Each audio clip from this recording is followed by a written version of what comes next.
The Bear Beer family is the proud sponsor of all departments. Head to the White Bear in Southbourne-on-Sea or the Saxon Bear in Christchurch before any match day wearing your Bournemouth shirt and receive 30p off your pints. Check out www.bearbeerfamily.co.uk. Here come the cherries and we're heading for the top of the tree. Bournemouth is a team that's going to show Division 3. Here come the leaders and the scorers at the Saturday, showing how to win the Southern way.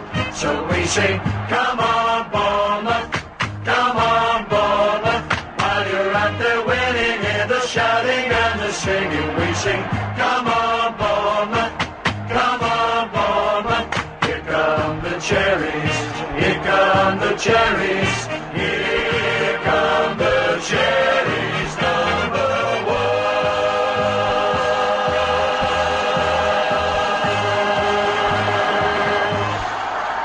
Hello and welcome to All Departments.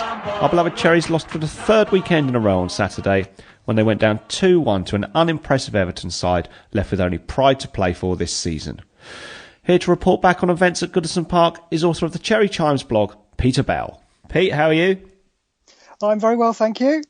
Nice to be back on your podcast. Always good to have you on. Now, it's fair to say I've read contrasting opinions since the conclusion of yesterday's match. Eddie Howe thought we played well and deserved a draw. Some fans disagreed with that quite strongly and thought we played poorly. What was your opinion of the overall performance? Overall, I would say on another day, well, in the second half, by that time, after like 50 odd minutes, I was thinking, like, I was speaking to my people around me saying, you know, this one can go either way. It's really tight. So we were well in the match and it was keenly contested, but it was quality. In the end of the day, Everton just came up with a moment of quality, and all game I thought we struggled to just get that half a yard in front of Everton so that we could have a clear shot at goal. Even though Eddie says we created chances, I don't think many of them were really golden opportunities to score. Not enough to really say, you know, we certainly should have won the game or anything like that. Maybe we could have got a draw out of it. And I think that was disappointing when you look at the starting 11 that we had. Yeah, when I left the ground, when the whistle went, I thought we deserved a draw. And I still think that. But I was quite surprised at the strength of some differing opinion that I read subsequently. And it made me think, oh, maybe I was a bit too kind on the players. But yeah, I think I was probably more on the side of thinking that we didn't do too badly. We certainly didn't have enough penetration. Everton didn't have loads. Neither keeper had much to do. And it probably wasn't the greatest game that we've been involved in all season. But yeah, I mean, it's a shame we lost because obviously it's always a shame when we lose. We've had a bit of a bad run recently. Everton named what appeared to be a slightly weaker team than normal. Lukaku was on the bench. A couple of players were making their debuts. I think Niasse and Pennington, who went on to play really well. And I thought, yeah, they've been knocked out of the FA Cup. We've got pressure on Martinez from inside, from the fans. And I thought that could really mean they were there for the taking. But unfortunately, we just weren't able to take advantage of that come the game. Like you say, we named a strong lineup. Eddie was saying in the press conferences or midweek that he's carefully managing Harry Arter back to fitness, sort of putting question marks over we'd see him again this season. Not even on the bench. He was straight back into the team. Yeah.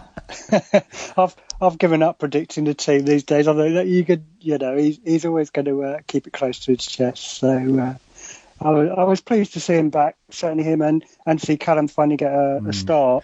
And I thought, looking at the team, I thought, who else would I put in? If everybody was available, and I thought maybe Gradle. But the way Pugh's been playing, I was quite happy to see him start. And apart from that, I thought, I couldn't really think of many others that I would put out of the current squad. I prefer to have in, really.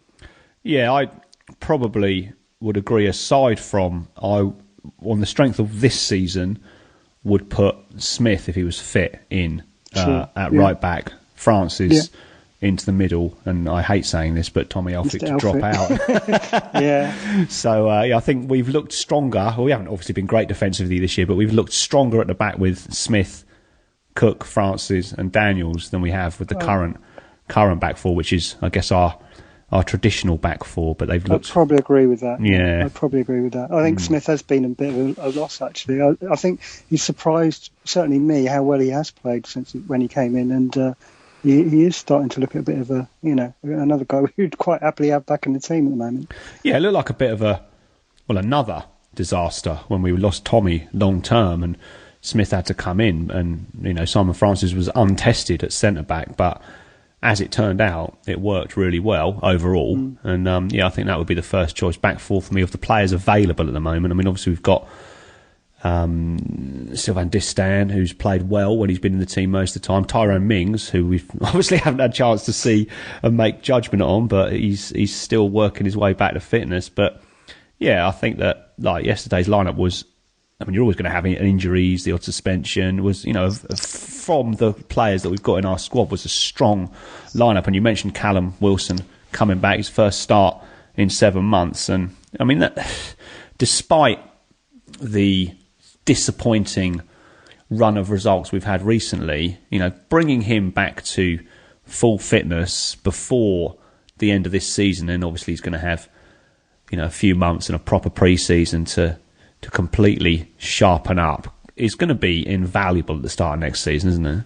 Yeah, I think every striker needs a run of games. They want to be scoring regularly, and can only do that if you're on the pitch. So, while I know a lot of people are saying, it's good for him to be, we need him for next season. We don't want him exposed to him. We don't want to get another injury, and we don't want too many other clubs being reminded that Callum Wilson's at Bournemouth. But I think for his personal comfort, I think all you would do is upset him and make him more probably unhappy or whatever if he wasn't getting the chance to play. And we know his quality, so give him the chance to play. He hasn't played many games in the Premier League. Every time he gets to run out in the Premier League, it's going to improve his experience and his knowledge of defenders and how he can get past them. So I was very happy to see him play. With Arthur coming back, I was a bit, as you say, I would have thought that maybe he would have been on the bench. I think it was maybe a bit of a risk to put him straight back in, but I suppose Eddie knows over the years what he gets from Harry, and he felt he was up to it, and I thought he had an okay game. I don't think he was quite at his level, but then I think there was one or two that weren't quite at their top level, so it was good to see him back on the pitch anyway, and I think the rest of the team get a bit of a lift whenever they know Harry's back in the starting 11 anyway. Yeah, I certainly do. I think we always... Well, I was going to say almost always. I actually think we always look like a better team with him in it. And I think he's been a big miss in the games he hasn't played in this season. And he does get a lot of praise, but perhaps only from within the club and the Bournemouth supporters. He hasn't featured heavily in the media. Sure. Like you've seen, obviously Callum Wilson got some praise early on, and then obviously disappeared from the limelight for a while. Matt Ritchie has had praise this season, which kind of, I mean, he's done all right, but he hasn't been anything like as successful as last season. I think if you've actually watched the team week in, week out, it'd be a bit of a surprise that he's still one that is touted nationally as like our star player. I think the goal he scored against Sunderland and his cracker that he scored for Scotland have probably got a lot to do with it. I mean, he does score sensational goals, doesn't he? So I think that's maybe some of it. But generally his overall performance this season, I would say, probably get shot down for this, but I'd probably say he actually played better last season. But I still think his level's pretty high. He's certainly one of the quality players in the side, and I think he's had a lot of games this season when he hasn't. On the other wing, there's been Pugh's been rested for some games. Gradle's had some games. Ritchie's carried the fight for most of the season, and I think maybe it started to catch up with him a bit. Maybe he needed to be rested a few more games than he has been. So maybe that's something and we need to look at in the future. And I suppose Ranaturby was one, chance that he could be rested for a few games, but he hasn't really been given that many opportunities either. So that's my feeling. And I think Richie, he catches the eye because when he does something really good, I mean, it's as good as any of the top six clubs play their stars when he does something, sensational. And unfortunately, we just need to raise that consistency a bit more in him so he does it a bit more often. Yeah, definitely. I think he's not the only player who hasn't played as well as last season, although they're in a much tougher division. And there's been times in this division where I've thought we're competing really well and, all these teams are beatable. And then there's been other times, like recently and some other spells this season, I thought we're really having trouble keeping our heads above water. Luckily, we've got, the points and all that sort of thing now. So all is well. But, yeah, it's just been a bit of a learning curve for a lot of them. And, like you say, Matt Ritchie, Eddie hasn't. He missed a game recently, didn't he? But Eddie's picked him in the first 11 almost every week when he's been available. And, well up on highest appearances this season. The other thing to mention, of course, before we go and talk about the game itself, was the Hillsborough tribute, I suppose you'd call it, prior to the game. Obviously, in the week, the judgment came that exonerated the fans of Liverpool and placed the blame squarely at the foot of the authorities, the police in particular. And so prior to the game, and this has been highlighted quite widely, there was it was a long applause. I mean, these days in football, there seems to be a minute's applause more often than there used to be. This was longer than a minute, and it certainly wasn't half-hearted, was it? It was real. I mean, it was tear-jerking stuff, wasn't it?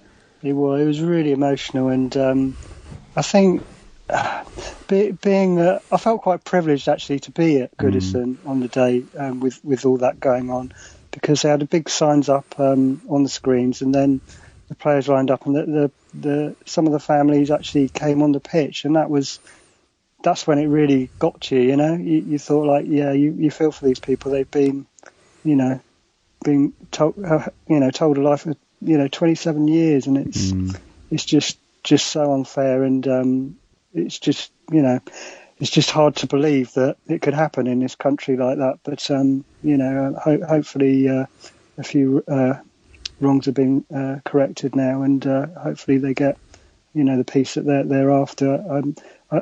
I think always that there's this very strong, even though there's a derby between Everton and Liverpool, which is one of the strongest in the country, there is also a real friendship as well between the clubs as well there. And I think I was really pleased that Everton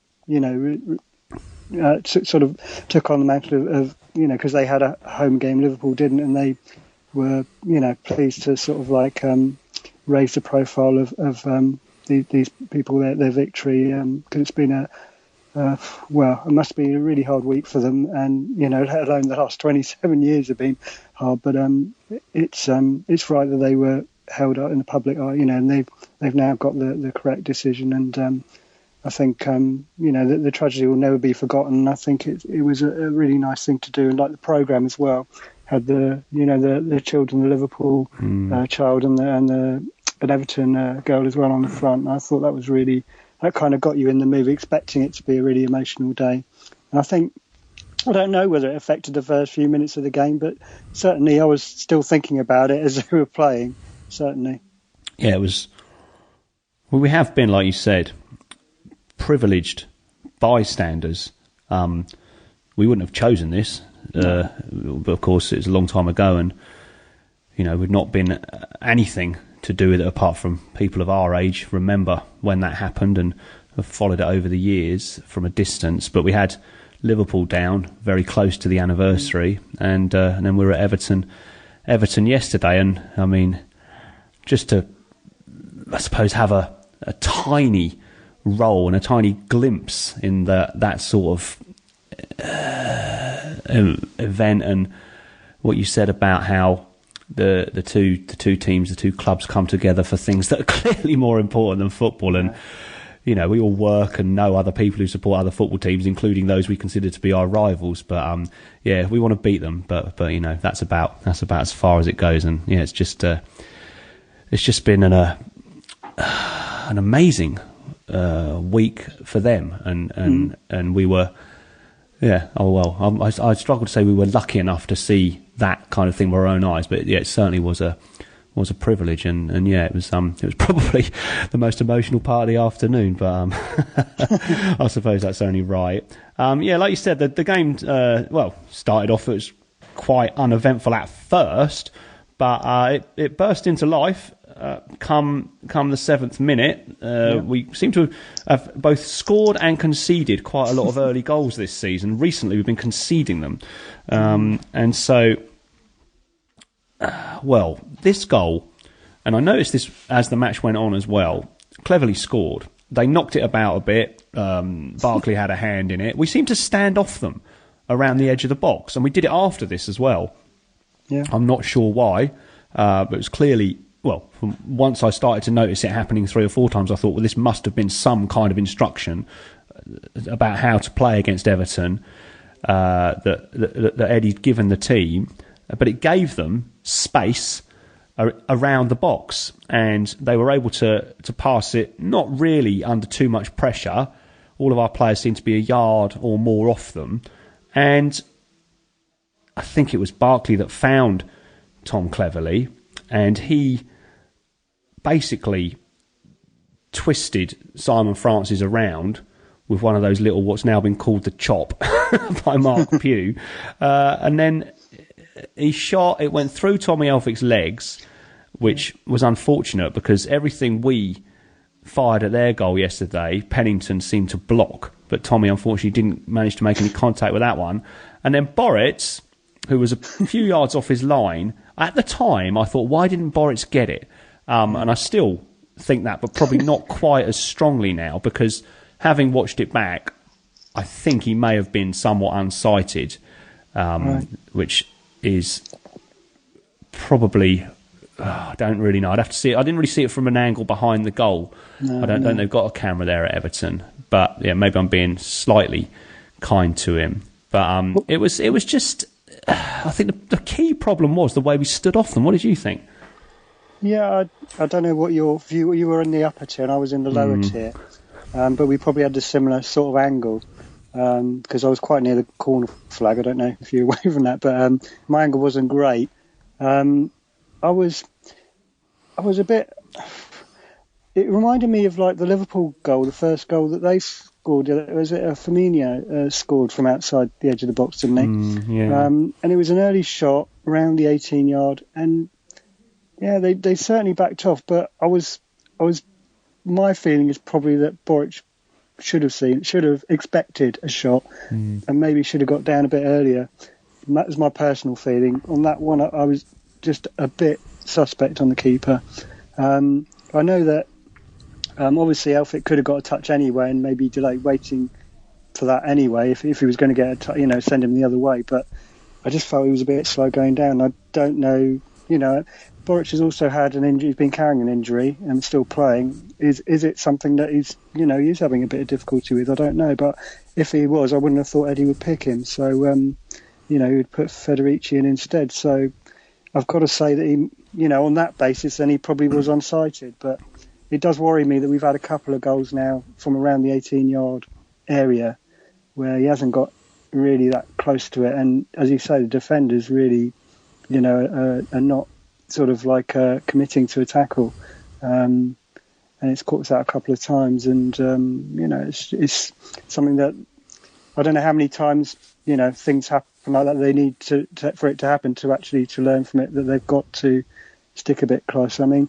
Cleverley is known for he does get quite a few goals from that sort of area. It's not how should I say? I can't be mean to our players, but there's certain players in our teams that don't shoot particularly often in and around the box. But Cleverley's certainly one who was going to have a go, and or certainly slip in Barkley or something. So I'm surprised they weren't a bit tighter to him. But I guess they woke up after that. Yeah, it looked like another early killer blow, but luckily we scored quite soon afterwards, in the 9th minute, I'm not sure what exact time was between the two goals, but it wasn't long. And Simon Francis, I think it was, played the ball up to Callum Wilson, and Wilson out-muscled Pennington, and they claimed a push. It looked pretty mild to me when I saw it again. I thought Wilson had handballed it as he ran. He did that as well towards the ball. He did that as well. When I saw it live, I thought that's handball, and I thought we were lucky that it wasn't, given.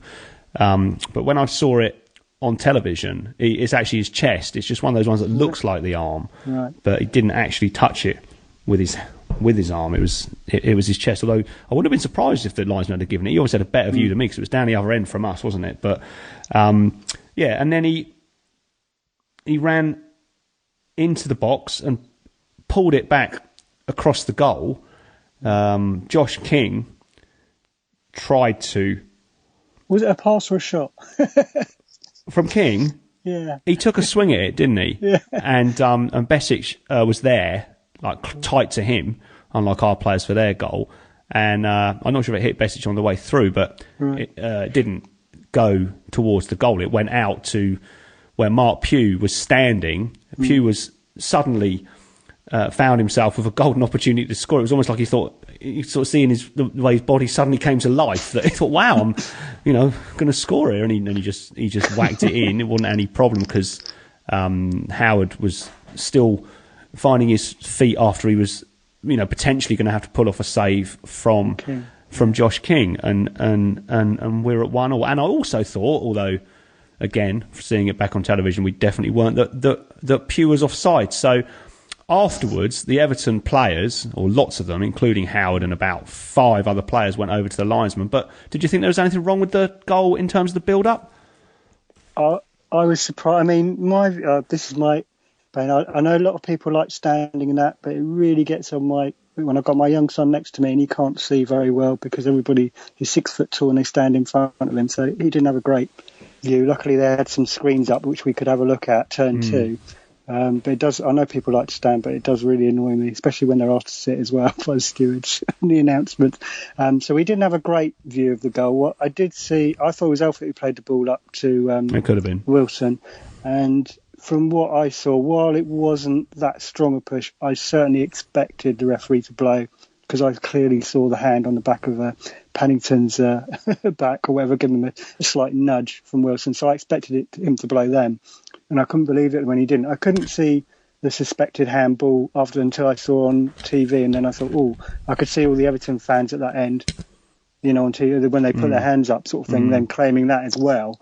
But I think, as you say, if it did hit his chest, then I think Wilson is one of those players that will try and gain any advantage he can.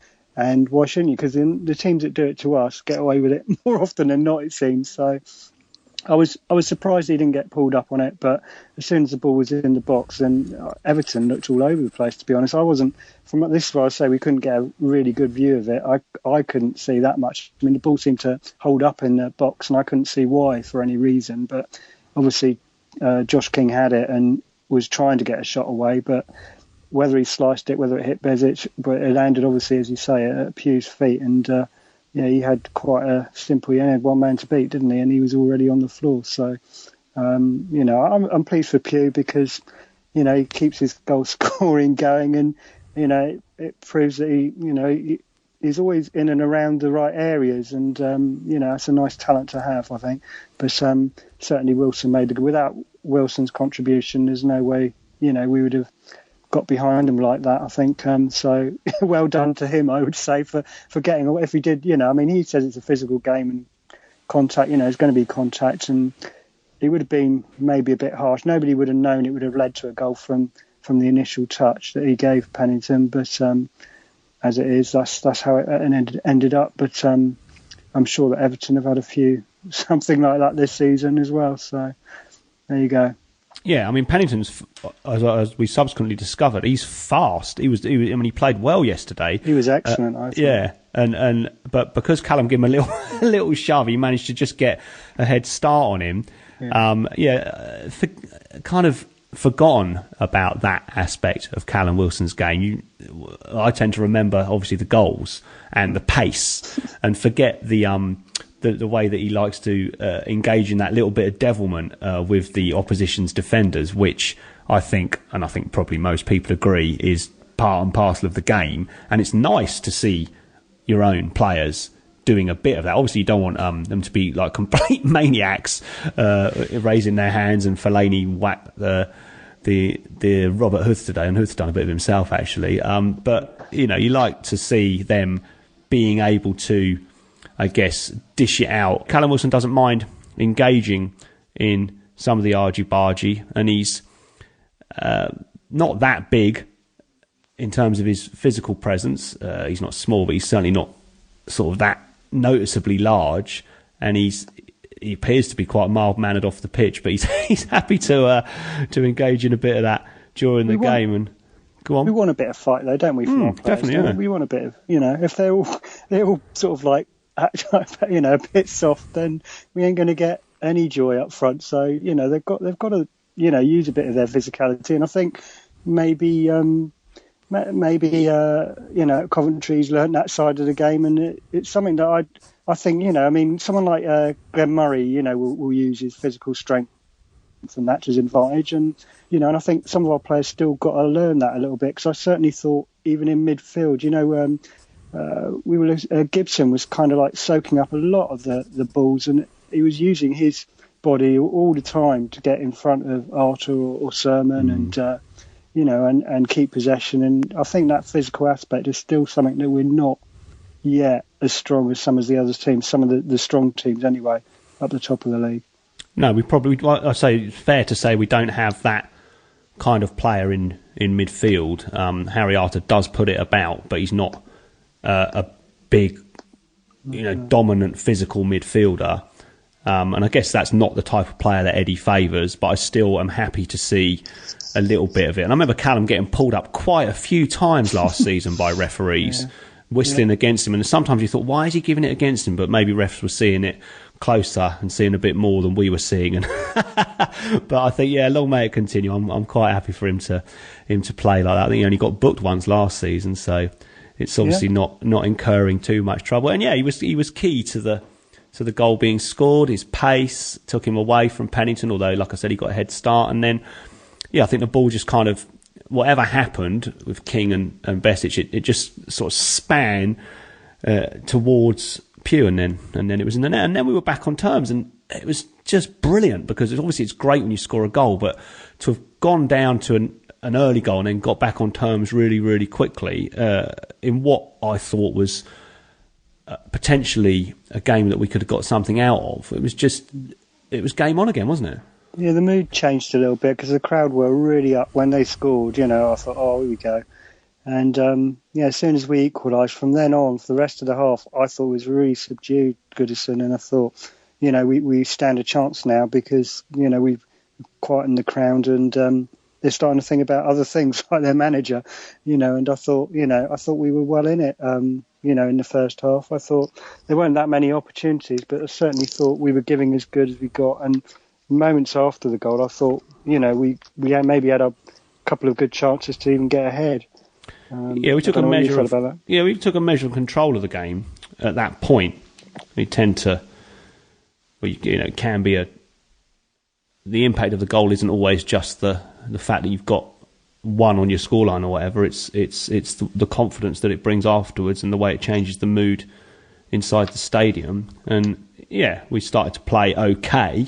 We had a couple of chances. I think Steve Cook headed wide, and Matt Ritchie shot wide from 25 yards. But I think we only had 4 shots on target yesterday, although we did have a number blocked. Well, it might have even been less than. I think maybe Everton had 4 and we had 2. Yeah, about 2, I think. Yeah. But we had a fair bit of possession in probably the 10 or 15 minutes following our goal. But I noticed as well that we suffered or were doing something that we often do, which is playing the ball around the edge of the 18-yard box and delaying the shots until we feel we can unlock them. And yesterday, I noticed this in a couple of games this season, probably when teams are well organised in terms of keeping the door shut when we're knocking it about. We seem to be delaying our shots for too long. Do you think we suffered a bit from that yesterday? Maybe a little bit, but I thought that Everton didn't give us particularly a lot of room anyway in and around the box. I thought they defended pretty well. Bezic looked like the best chance for us to get in, to be honest.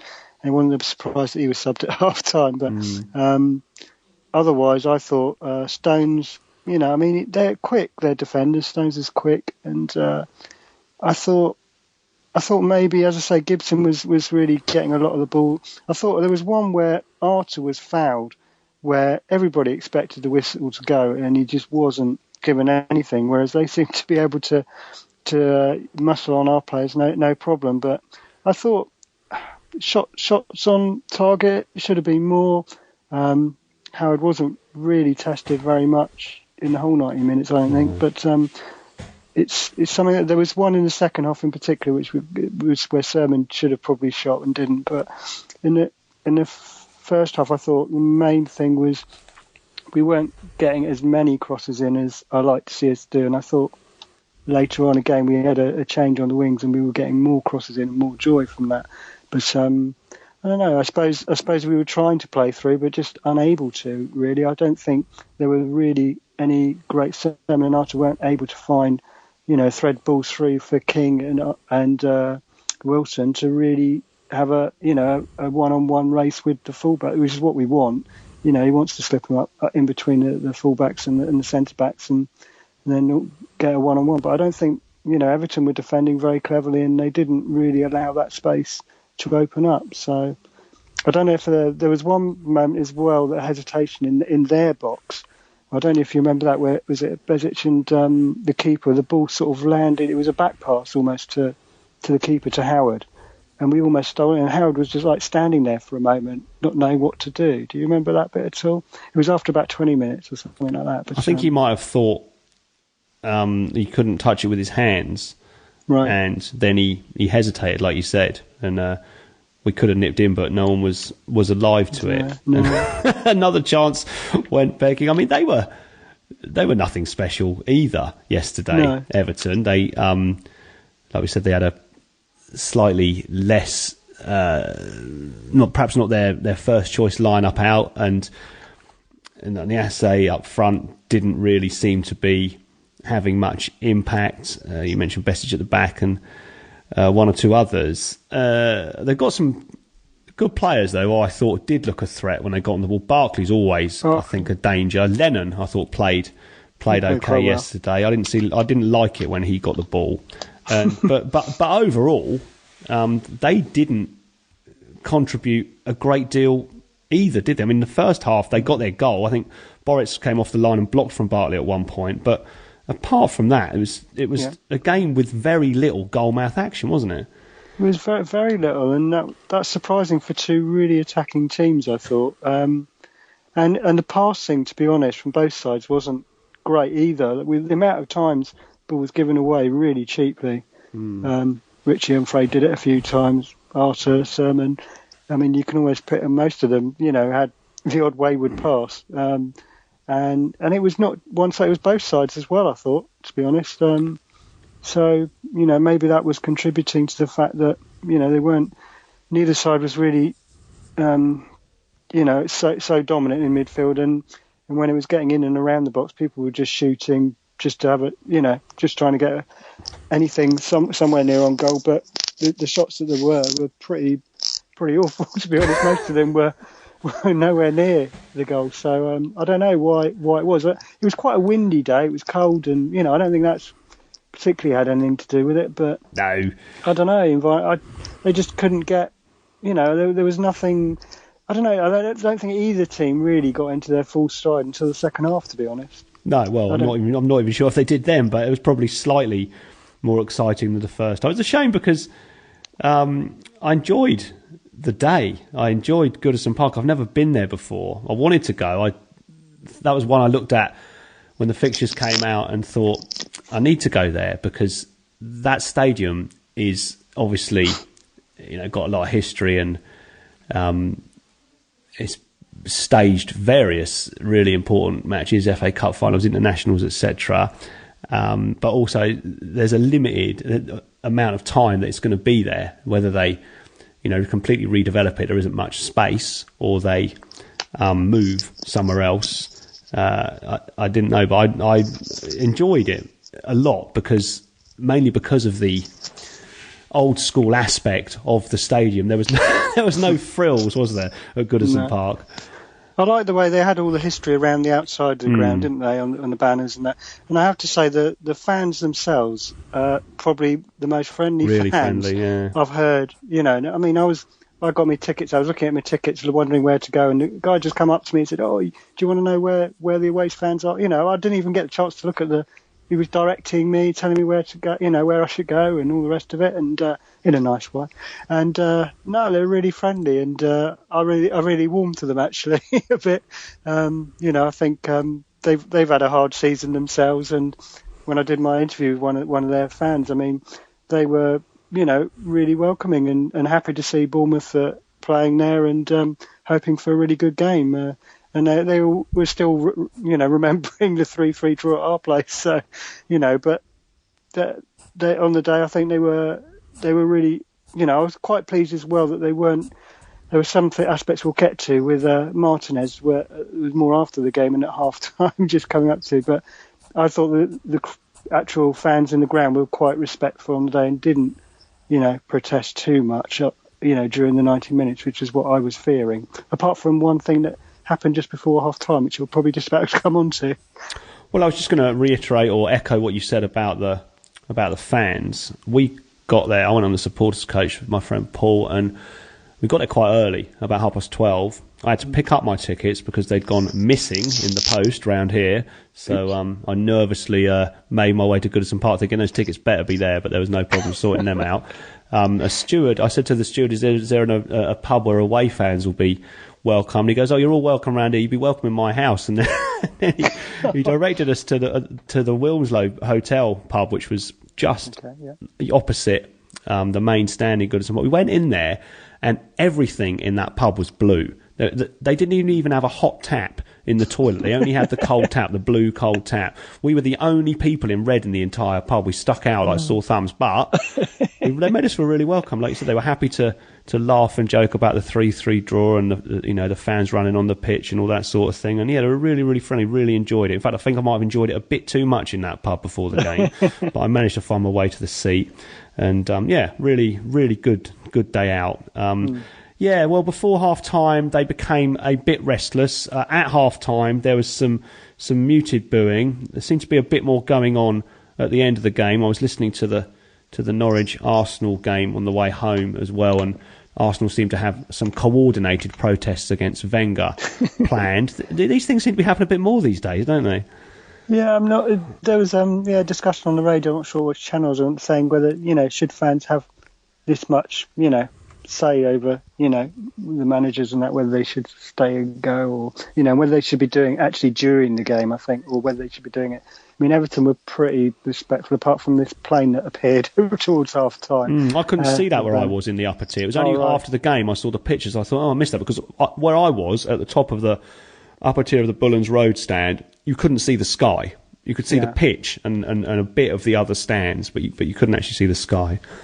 Oh, it was about the only thing I could see around the giants in front of me. I thought, well, at least I can look up in the sky and see that. I think if you're going to protest against your manager or whatever, and I hope that we never do against anyhow, it would be after the game or before. I wouldn't want to do anything during the 90 minutes, because it's not fair on the players, and let alone I mean, I know fans pay the money to go and see the game, and so they probably have a say in who is at their club and that, but I'm not a fan for it, because I think it's becoming all too common, like you're saying, too often, too many. I mean, how many managers have already gone this season in the Premier League? I'm sure most of the bottom clubs have lost the manager. Well, Villa have had most of them, I think, in and out of their doors. I'm in two minds about this. On the one hand, I think you're right. You don't want anything to... Well, I think in general, almost 100% of the time, you don't want anything to disrupt the performance of the players on the pitch. And it seems, well, Arsenal are like protesting about being third or whatever they are. Terrible. Yeah, about Wenger. Everton, they haven't had a brush with relegation or anything like that. They've got to the semi-final of the FA Cup. Obviously, the fans aren't happy. They haven't won very many home games. I think yesterday was only their 5th. So a similar home record to our own. They'd expect bigger things. But then Everton have kind of had since they had their great teams in the 1980s, they've had a kind of mid-table existence. Sometimes they've pushed up a bit higher. I think they've got in the Champions League qualifiers once or twice, and sometimes they've been down lower and had brushes with relegations. But it's not as if the position they're in at the moment, and of course we don't know all the details and the performances on the pitch, it seems that far away from what, standing at a distance of a fan of another club, I would expect them to think was acceptable. But obviously some of them aren't happy. I suppose with 3 games to go in the season and nothing on the line, if you're going to protest during a match, that's probably the time to do it. True. Yeah. I think at some clubs it can get so toxic, like Charlton, it's happened at Blackpool, and to a certain extent at Aston Villa, although there doesn't seem to have been any in-game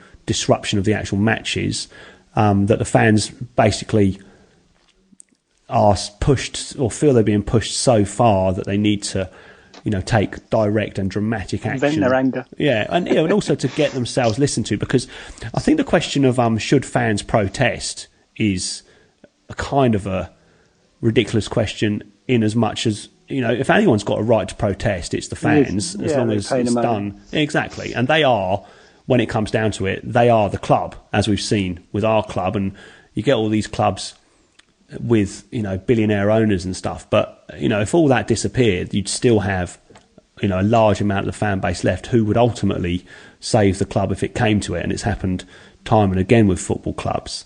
And also, I also remember, and I don't know if you remember this or not, when we had Paul Groves, there were some in-game chants about him. Yeah. Groves out. I distinctly remember an Eddie Howe chant during a defeat against Walsall, when my son cried at the end after we'd lost, whilst I was booing the team off I wasn't booing the team off the pitch. I was booing because of Paul Groves at the end of the match.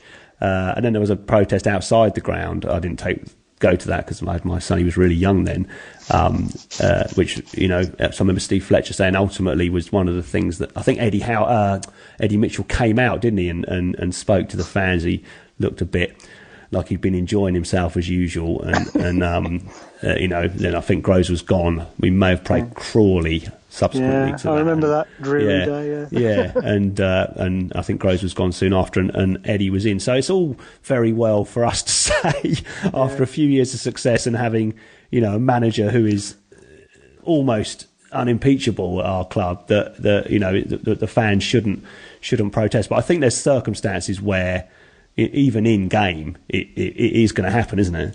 Yeah, true. I think it was a bit different as well with this, because we had all the, as you say, the Hillsborough thing at the start of the game as well, and it was just a different kind of atmosphere, and I don't think it would have been easy for them to do it on that day. And I think after that match, certainly they did make quite a heavy protest, but it's a difficult job, being a Premier League manager, and I think good luck to any of the guys who get the jobs, because I think they do earn their money, and I think it's becoming harder and harder. I think because there's extra revenue streams now with media, TV, and things like this as well, major sponsors. I suppose the impact that fans' protests have now is also seen a lot further than just the stadium now as well. So, if you really want to get your manager out, then I can understand why they do it during the 90 minutes. That's why they're going to do it. Massive impact. The Bear Beer family is the proud sponsor of all departments, with the White Bear Micropub in Southbourne-on-Sea, and now also the Saxon Bear Micropub in Christchurch, where you can have good ale, good conversation about the cherries, and good times. Check out www.bearbeerfamily.co.uk. So, the second half was perhaps slightly better than the first half, although it didn't have as many goals. Didn't have any goals for us, which was a major drawback. Hibbert came on for Besic. Every time Hibbert got the ball, the crowd were shouting "shoot." I had to look up today why that was. I think he scored a really spectacular goal that's once, what it was. but hasn't. I think he may have only scored one goal, and it took him a long time to get a goal. And when he did get one, it was something of a screamer, and so that's what he gets from the home fans. We started a bit slow in the second half. Everton had the majority of the early possession, but there weren't really any chances. On the 59th minute, Josh King, who gave his usual energetic performance, he had a shot that went wide from 25 yards. Callum Wilson cut past the defender. I think it may have been Pennington, probably for only the second time in the game. And he wasn't quite at the touchline. He was probably 3 or 4 yards from the edge of the pitch, and he shot. The referee gave a goal kick. I think most people, including Callum Wilson, and I'm sure the Everton goalkeeper Tim Howard, thought Howard touched it. Yeah. And it was also one of those ones that, from the position we were in, it hits the side netting and you're not sure for a split second whether it's in or not. So you look at the players to see what the reaction is, and you realise that didn't go in. I think I might have actually lost my mind if that goal had gone in from Callum Wilson at that point. It was like, because he obviously I was quite... carry on. Obviously he hasn't scored since he's returned to the team, and that would have put us 2-1 up. I remember saying to my mate that I went with, Paul, and saying, I actually think I would have, sort of ended up on the lower tier had that gone in. So yeah, that was. But Howard touched that, didn't he? He did. I've got in my notes when I was writing down. Great save from Howard, and yet a goal kick. So yeah, I thought it was. Do you remember an incident before as well? Cook going down, being injured, and everybody being really seriously worried. Yeah, I do. And I don't know what he did. He went up for a header with Barkley or something like that, and he was absolutely out. He looked flat out on his back, and I thought, what's that? Are they going to bring the stretcher on? Maybe not my first thought, but one of my first thoughts after that was, are they going to bring Royce Wiggins on? Yeah, because he'd been ill as well on the Friday last training and was let home early, wasn't he, from the training as well? Oh, I didn't know that. Yeah, on Friday Cook didn't, so that's why he was very, I was half surprised to almost see him in this, playing in the starting 11, because I didn't know, whether Distan would come or not instead, but. Yeah, no, he seemed out of it for a while, and then I don't know, he just trotted off and trotted back, got up, got back on, carried on, so he made us strong stuff, hasn't he? Unless it was one of those Colo Torre style ones where they go down hoping the game will stop, and he didn't want to make the mistake that Torre made, which was just leap up again immediately once he realises they're not going to stop the game. So he stayed down. I may be doing him something of a disservice there. I hope I hope. I trust he was telling the truth, as it were, not play acting, and he just needed a little bit of treatment. But yeah, it looked for the 20 seconds or so before the game stopped, and Steve Hard came on to see to him that he was quite seriously injured, but he was back on his feet quite soon after that and played the rest of the game. So I guess it wasn't as serious as it first looked. After that miss from Wilson, of course, they made a sub, didn't they? Brought on Lukaku, which I think changed the game really. Yeah, I wasn't pleased to see him come on. Niasse was making his debut. He didn't do much. Lukaku just gives them. Appears to give them a lot more than Niasse did, and he's certainly done his work this season. He's obviously got goals. He's big. He's quick, and he's got skills as well. He's scored some really skillful goals this season. And then they suddenly had this front three of Lennon, Barkley, Lukaku, and they had Cleverley obviously as well up there, and they looked more of a threat, didn't they? And they came forward, and that goal that they scored, which was not long after the substitution, Lukaku came on the 60th minute. They scored in the 64th. It was their first attack for a while, but it was and the goal. We can talk about the way we defended it in a moment, but the little passing move that didn't defend it. The little passing move that led up to it was quite neat and intricate, and then Lennon was in. past our defence and crossed the ball. And then, well, this is the bit where we didn't defend it because it went all the way across the 18-yard box, didn't it? And none of our players was able to get a touch on it, or just basically boot it out, which we don't normally do, although I think that could have happened in those circumstances. And so Leighton Baines just appeared at the far post and had no problem with his left foot of cracking it into, I think the roof of the net. But anyway, he had the whole goal at his mercy, really. And so a nice little move from them in the lead up to the goal, but just total non-defending from us, wasn't it? Yeah, I think you probably have to give credit to Everton on that one.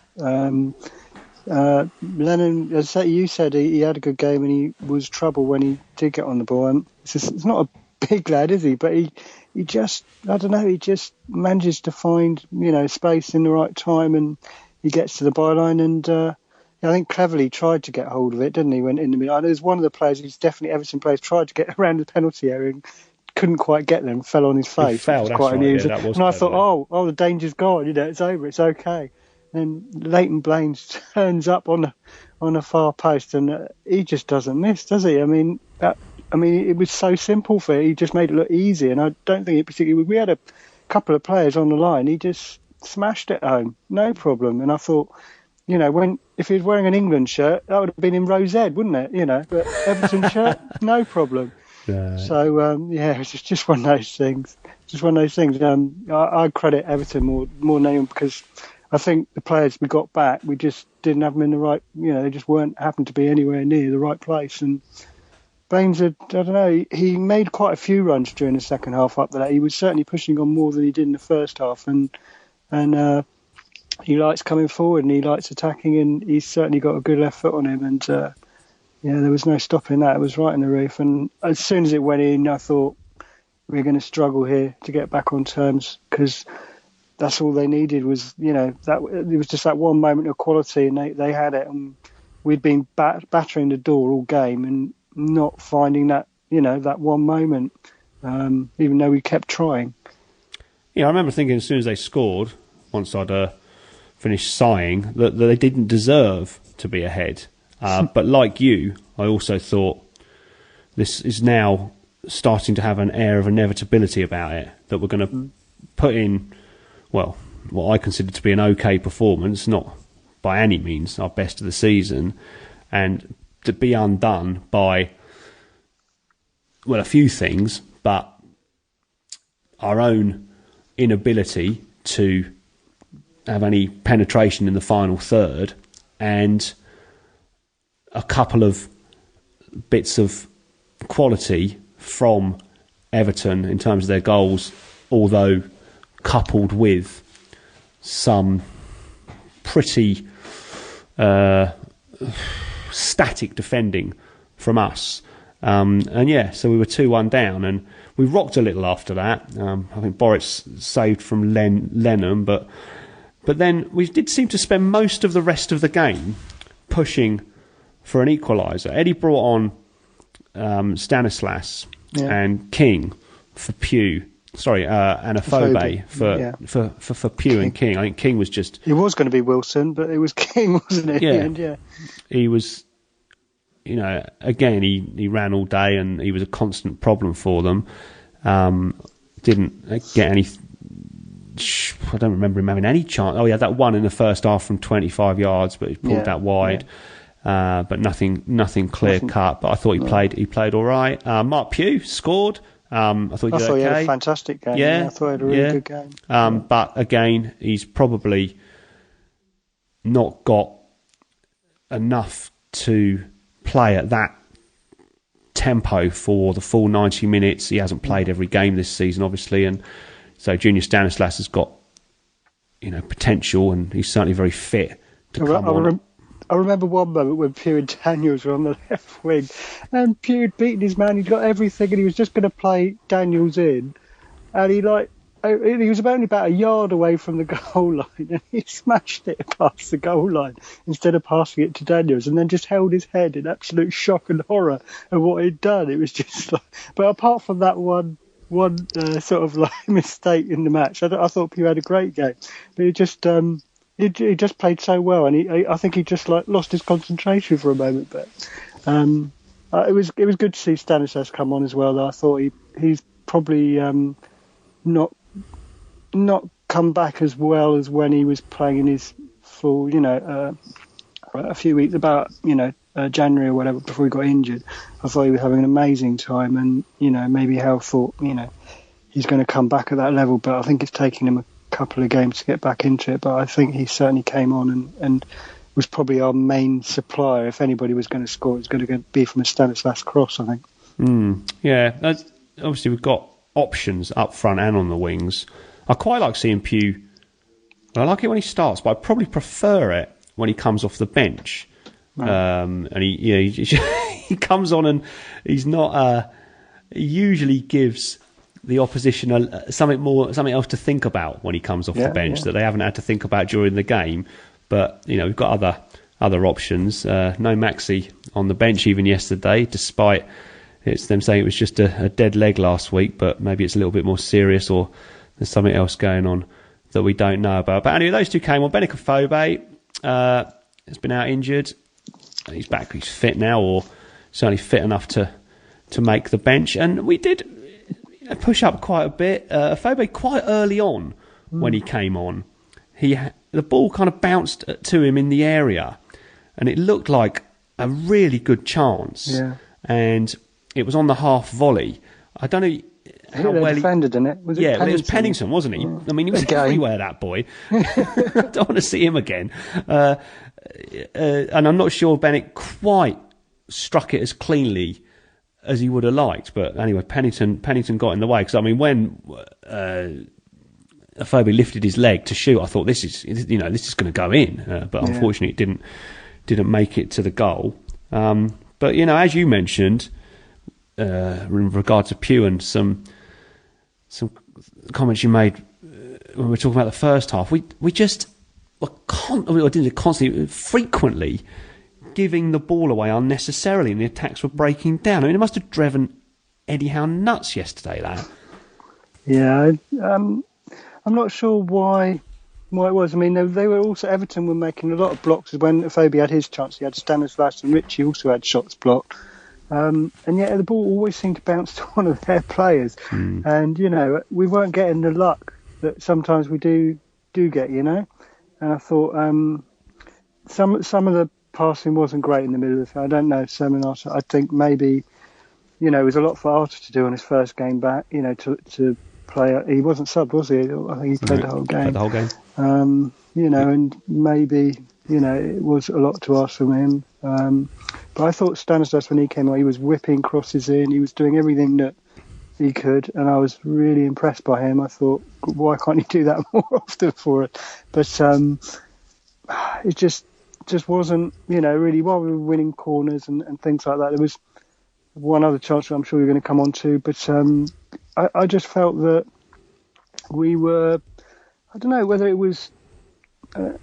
when we play these big teams, they're all big teams in the Premier League, of course. We just don't, as Eddie said, we've got our natural game, and we don't always manage to hit the template of playing our natural game. Whether that's the opposition, whether it's our players, not always manage to do it. Away from home, it hasn't been such a problem. Usually, they've found a rhythm and got into their stride. But just against, I think what's happened in the last few weeks is probably.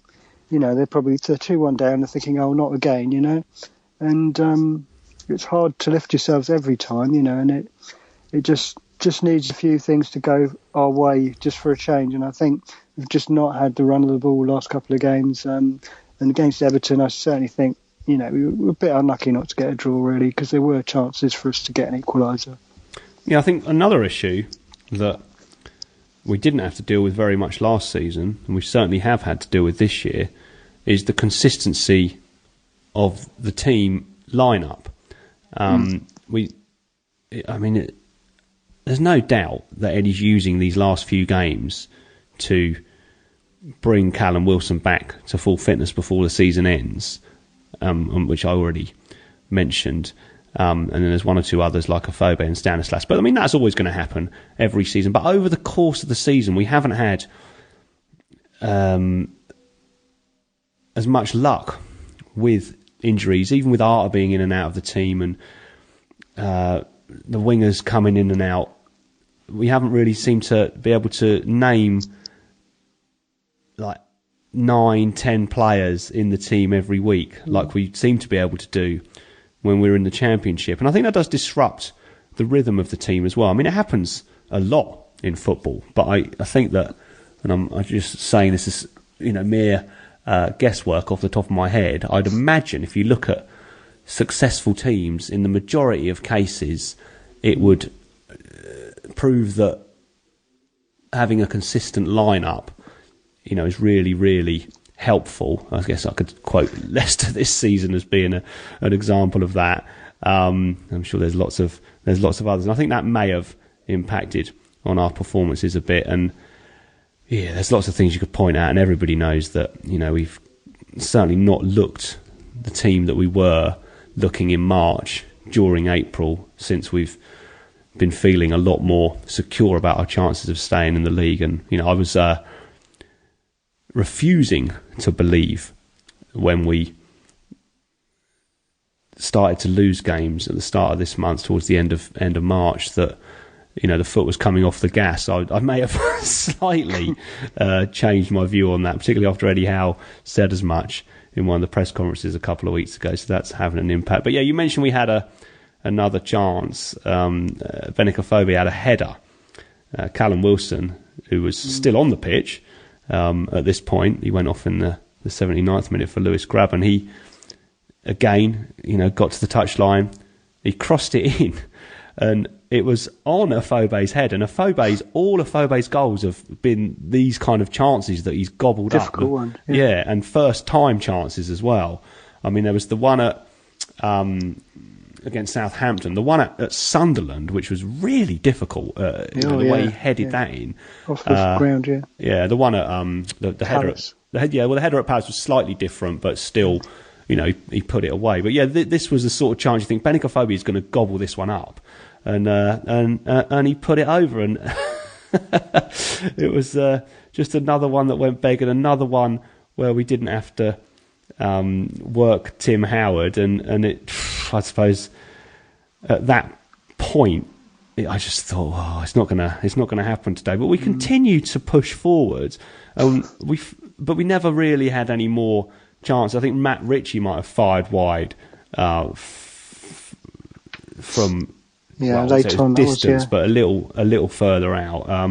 And at the end of the game, even the referee was getting in the way as well, by the way, wasn't he? Do you remember that?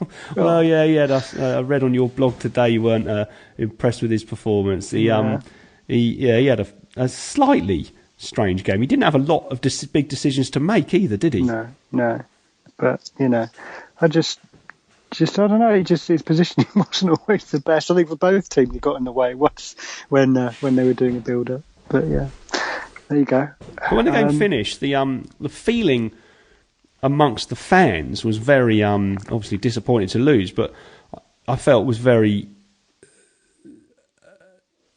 largely approving of the team's performance, particularly in the second half. And there was a real sort of rousing round of applause for the team, and plenty of singing, and they all came over as is traditional, and it felt as if I didn't feel they'd let us down in any way, despite the fact that we'd lost the game. As I said subsequently, when I read what some fans who were at the game thought of the performance, perhaps I was just in the right place in terms of people cheering. But yeah, it was a shame. I mean, I felt Everton. I thought Eddie looked very down at the end. Did you see him with his arm round Ritchie, trying to get him to come over to the fans and that? And I thought, well, this is on, and he was really, come on, go and see, and he himself was backing away, not wanting to go over to the crowd much himself, but he wanted his players to. And I don't know, it was, I don't know, just an insight into how his mind was thinking at the time. I thought, you could really read a lot from Eddie and the kind of, pressure he's under every game when he does things like that, when he's, just just frustrated more than that he didn't get the result he wanted, and it really comes across, and you can see it. And I feel for him when he's been like, because he's been saying these fixtures are the ones that we expected to be difficult, and they have been difficult. And how much he learns from them, and how much he learns that we've where we can improve in these games is going to be vital for us next season. Because I was looking at the wins we've had and that this year, and we've got 2 games left, and they're two, we still haven't had a double win over any team yet, as far as I know. And West Brom and Man United 11, yet we've beaten both of those teams. They've got potential. But it just shows you how difficult it is. It's really difficult. And while you can say, like Everton, if we'd have won against Everton, then we'd have gone above them. You can also say the difference between, like, maybe even, I don't know, finishing 16th and finishing 11th is very minimal. There's not a lot in it. A few wins one way or the other. And what can we do next year? Will we beat the likes of Chelsea in a one-off game, Man United? Or will we, if we don't win those sort of games, will we get more wins against some of the bottom sides? More double wins against the ones who are going down if it's not us, and it's a lot of things for him to work out from these last few games, because it hasn't gone the way we'd hoped. It was gone the way we feared, and it probably tells us more actually. I know we don't want to lose. It's probably telling him more about the squad in these games, even though we're losing them, than if we were winning them and he thinks everything's fine going into next season. It's not quite as good a rosier picture as we might have thought of come, at the end of February. So, yeah. I don't think it's necessarily a bad thing. No, I think it could have a silver lining. It's not funny when you're losing week in, week out. And we've lost recently to Liverpool, Chelsea and Everton, which are fixtures we could have only dreamed about, Absolutely. A few years ago, or less than a few years ago. We were still dreaming about it this time last year when we'd already been promoted at this time last year, and it still seemed like a dream. So that's the sort of the bigger picture. But yeah, the only downside, I think, is, as I said at the start, was that I felt we had one of the strongest teams we could have possibly put on the pitch out against Everton, and I don't think they were as strong as they could have been. So I know it's away from home. As well, it's the end of season, but it kind of like highlights there is a gap there, and we have punched, I would say, above our weight this season. Definitely. Well, after the game, I went onto the coach, got some signal on my phone, discovered that Jermaine Defoe had scored really late for Sunderland, and I still love him, but I don't love it when he does things like that. No. and so then somebody had a radio on quite loud on our bus with the Norwich Arsenal game on, which I kind of listened to whilst half dozing off on the coach, but I was unable to completely fall asleep because I was keeping my ears on this game, and I knew, like everybody else, that if Norwich were to lose, then we were gonna be safe. And it was not, by the sounds of the commentary, a great game. And there was a fair bit of coordinated protest against Arsene Wenger. However, none of that mattered to me or any of us, because Danny Welbeck came on in the second half and scored. And Arsenal won 1-0, and then the game ended. There was a little murmur of delight on our coach, because everybody knew that meant that we can't be caught by Norwich or Newcastle or obviously Aston Villa. Sunderland can still draw level, but it doesn't matter because you only need 3 teams to finish below you. So we're officially safe. And although we have not been full of glowing praise about the team this evening, we should certainly be full of praise about the team and what we've achieved over the course of the season, because when we were on 8 points for what seemed like ages in the autumn, and players, big players, were going on the injured list, long-term injured list. It seemed like one game after another for a little while. And we lost about 4 games in a row. Yeah, I think when we lost to City, Tottenham, Southampton, and Newcastle, which is a game we should have won. We lost those 4 games on the bounce, and you couldn't just see anything but relegation. And to think that it's not been great recently, but to think that we've had it sewn up and now officially sewn up for a few weeks is just superb achievement, isn't it? It's amazing. I mean, the form of the team between, was it December and, I don't know, it must be start of March or something, was top 3, wasn't it? It was just incredible. I mean, they've got that potential. I think that's what is also exciting, is that we know that potential is there to build on if they can find it next season. And there's potential of, new players obviously to come in, strengthen the side, and it's going to be a bigger ground, we hope. I don't know whether that's being passed yet or not. They're still it hasn't, not yet. I think it's coming up soon. So hopefully, and I think there's a lot of positives. Eddie Howe's been saying, he wants to stay at this club whilst Maxim Deming's here. The age profile of the squad, I think, is great as well. We've got, if you look at the attackers, most of them are, under 25, I suppose, aren't they? Yeah. Yeah. And there are players that, we might not see again. It happens at the end of every season, which, is sad in some ways. But there's potential for some new faces as well, and some exciting players. And I think just surviving the first season, it's not going to be easy a second season. We always say second season syndrome. But look what they achieved in the Championship in the second season. We don't know what was in the mind of these players. You've seen not saying every team struggles are going to do at Leicester, but there's not so West Ham last season wouldn't have expected to finish where they're finishing now. We don't know what next season's going to bring, and it doesn't have to be a difficult season. It could be a very good season. It could be the best season the club's ever had. We don't know.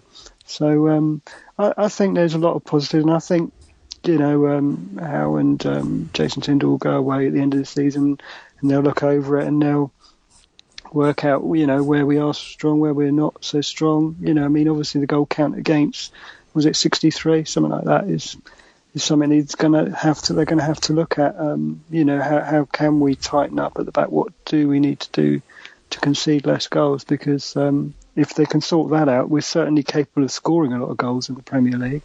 And if they get the defence right, then we should certainly be climbing the table. Yeah, there's a lot of work to do, but I don't think we need to be concerned that we haven't got the people to do it. I mean, you can imagine what Eddie Howe's going to be like over the summer months. I can't see him jetting off to sunny climes for months on end. He's going to be hard at it, and there has to be a limit to everybody's achievements, but I get the feeling his aren't finished yet, and the trajectory of his career has always been, well, when he's been at our club, perhaps not so much at Burnley, has always been upwards. It's difficult to imagine the next steps, which could be anything from just securing a higher spot, maybe in the top half of mid-table, to challenging for one of the cups, or even challenging for the Europa League. But they, I'd say, would be all in the manager's mind and in the squad's mind for next season. Obviously, I'd say the main job again is to avoid relegation, but I don't think they're going to look at it like that. And I don't particularly want to be fighting and scrapping in not necessarily the relegation zone, but just the relegation dogfight season after season. Although I don't mind if we, maybe. Well, I said this last season. I don't mind if we maybe have to put up with it for 1 or 2 seasons, and it's difficult to say. Well, then I'd like us to go down, so then we could compete in the Championship. I don't want that either. But I guess if you're a supporter of a football team, you want to see them doing well, and you want to see them making the steps to whatever. I mean, they always say in football, the next level, whatever the next level is. And I suppose we can look forward with some optimism to what next season will bring. Now, this week we've seen the I don't know if it was a publication, but certainly the revelation of the club's financial balance sheet for for the year to July the 31st, 2015, which obviously isn't really taken into account this season, and it is pre-tax losses of nearly 40 million. Yeah, which is huge, and 7 million apparently is for financial fair play, and then there's loads of other bits like a massive increase in staff wages, costs, isn't it? which is player wages, obviously, and then like improvements around the stadium. And this isn't to do with putting in the new Ted McDougall stand. This is prior to this season starting, and they obviously had to relay the pitch and all that kind of thing. It all costs money. I can't believe that Ken Wynne-Jones cost that much money. and so it's a lot to take in. Luckily, I mean, you're always, I think, for most teams, you take this punt at getting promoted and backing the manager and going for the dream of getting in the Premier League, and then the bet is that if it comes off, you won't need to worry about these, or won't necessarily need to worry very much about these big losses you've incurred, because there'll be this massive pot of gold for getting in the Premier League, and obviously we're going to benefit even more next season. Yeah. But I still find it quite jarring to read anything associated with our football club in 7 figures, let alone £40 million. It's difficult to comprehend, isn't it? It is, when you think, well, could we have been wound up for, like, was it 2 million, 3 million? I don't know, something like that. It was quite low, wasn't it, compared to, these kind of figures are ridiculous. Shows you where the game is. But what surprised me is last year I remember them, may have been Jeff Motson saying as well, that, it's not essential that we go up, it could be, within the, we're trying to get up in 2 or 3 seasons. And I'm thinking, like, how much money would it have taken to get, if we didn't get up last season, 2 or 3 seasons of that kind of money? That would be asking an awful lot of Mr. Deming's friendship and that, and to help us get to that kind of input. Maybe it would have been a one-off, and we'd have just carried on with what the players we had for the next 2 seasons and trying to get up that way. But I think, it just shows you how difficult it is to get out of that Championship. When you think the clubs that go down are getting 25 million, which seems small now, but to the clubs, when we were in the Championship, 25 million was like, our highest signing was Ranty, wasn't it? It was about 3 million at the time. So it's just so hard to compete. And, on players' wages, it looks like the main way, clubs are going to have to do it if they're going to get out. And it's why, maybe some of the big clubs that have been up and are now down in that division can't get out, is because they can't keep on. They've already got huge debts. Like Bolton already had huge debt. Can't then put another 40 million on top of that. It's just too much.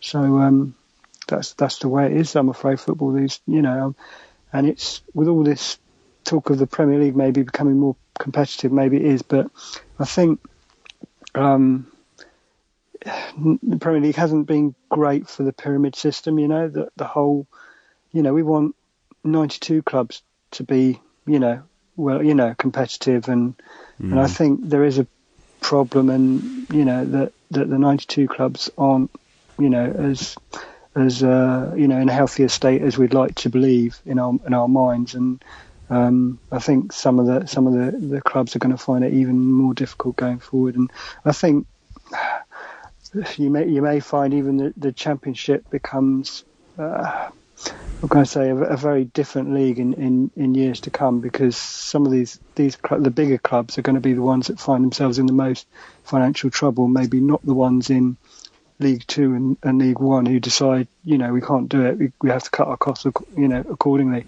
whereas those in the Championship won't. And that's why you're seeing clubs like Bolton struggle, and go down now, in severe problems really, even though they have got new ownership. I mean, Yes. Blackpool, I think, as well as struggling and may well go down again. So some of these teams the big teams are finding themselves, heading only in one direction now. Yeah, and that's probably the biggest worry for any supporter of any club who isn't one of the massive clubs in this country. And for us, I mean, we've come from League Two, as the song says, and we don't want to end up spiralling down the divisions again in this kind of financial black hole that teams like Portsmouth have found themselves in. But at the same time, you think, well, that could happen. All we want is a club, isn't it? We want a club, no matter what division it's in, we want a club to go and see. I mean, it's fantastic we're in the Premier League, and I hope it happens for as long a time as possible. But if we're in, League One, League Two, and we've got a club and it's financially stable and we see great football, I'm not going to, not support the club just because it's not in the Premier League sort of thing. It's I think we'd have abandoned them long ago if that was the case. Yeah. So it is a worry though, because it's big. It's numbers that we're not used to. It's probably numbers that the club itself is not used to either. But that is where the Premier League is at now, and I imagine the figures next year will be an awful lot bigger than the 40 million that it is this year. That we've seen from the Championship figures.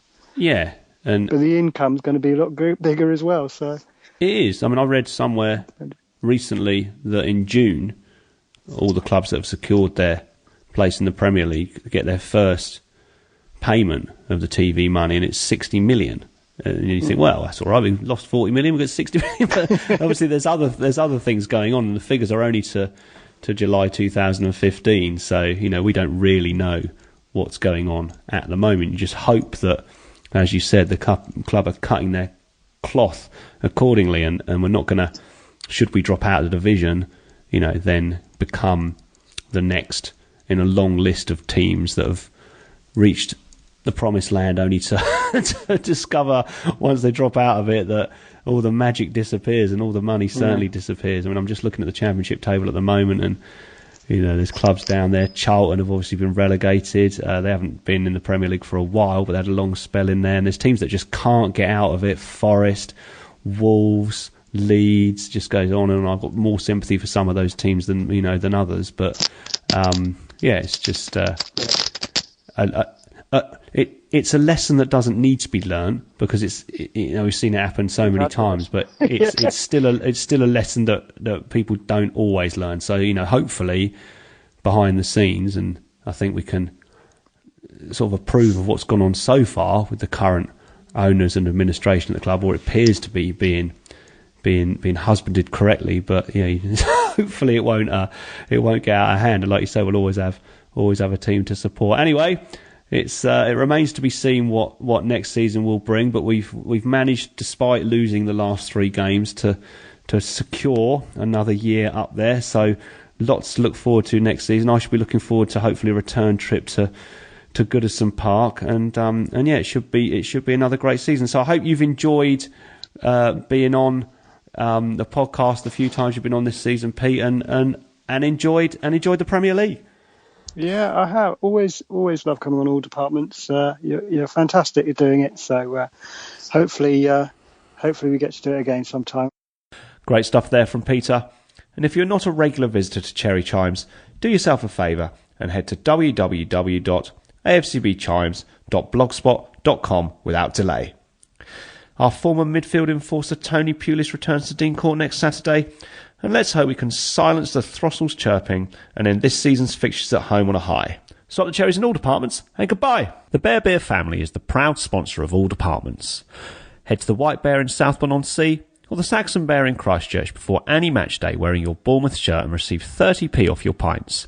Check out www.bearbeerfamily.co.uk.